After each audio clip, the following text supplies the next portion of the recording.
تمام وزیر میدان میں تیر اندازی کی مشق کر رہے تھے۔ سلطان غیاث الدین بھی ان کے ساتھ شریک تھا۔ اچانک سلطان کا نشانہ خطا ہو گیا اور وہ تیر ایک بیوہ عورت کے بچے کو جا لگا۔ اس سے وہ مر گیا۔ سلطان کو پتہ نہ چل سکا۔ وہ عورت قاضی سراج کی عدالت میں پہنچ گئی۔ قاضی سراج الدین نے عورت کی طرف متوجہ ہوئے اور پوچھا، کیا بات ہے، تم کیوں رو رہی ہو؟ عورت نے روتے ہوئے سلطان کے خلاف شکایت لکھوائی۔ سلطان کے تیر سے میرا بچہ ہلاک ہو گیا ہے۔ قاضی سراج الدین نے عورت کی بات پوری توجہ سے سنی اور پھر اسی وقت سلطان کے نام خط لکھا۔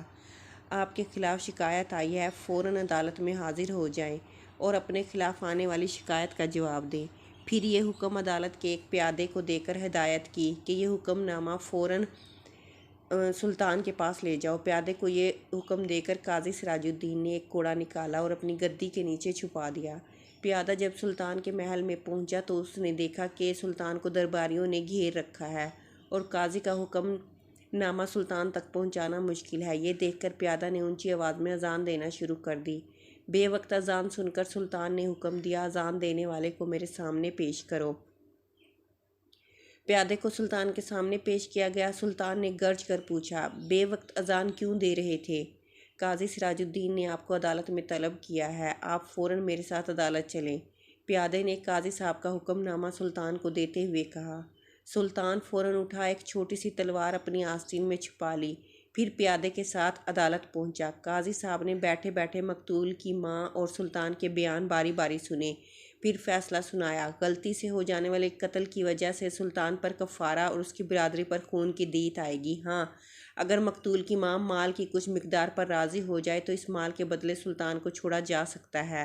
سلطان نے لڑکے کی ماں کو بہت سے مال پر راضی کر لیا، پھر قاضی سے کہا، میں نے لڑکے کی ماں کو مال پر راضی کر لیا ہے۔ قاضی نے عورت سے پوچھا، کیا آپ راضی ہو گئیں؟ جی ہاں، میں راضی ہو گئی ہوں، عورت نے قاضی کو جواب دیا۔ اب قاضی اپنی جگہ سے سلطان کی تعظیم کے لیے اٹھے اور انہیں اپنی جگہ پر بٹھایا۔ سلطان نے بغل سے تلوار نکال کر قاضی سراج الدین کو دکھاتے ہوئے کہا، اگر آپ میری ذرا سی بھی رعایت کرتے تو میں اس تلوار سے آپ کی گردن اڑا دیتا۔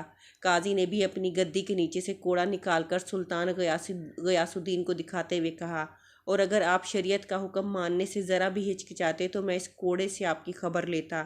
بے شک یہ ہم دونوں کا امتحان تھا۔ ایسے بھی حکمران تھے اور ایسے عادل منصفین بھی تھے۔ اللہ تعالی ہم کو ایسے عادل جج اور نیک حکمران نصیب فرمائے، آمین۔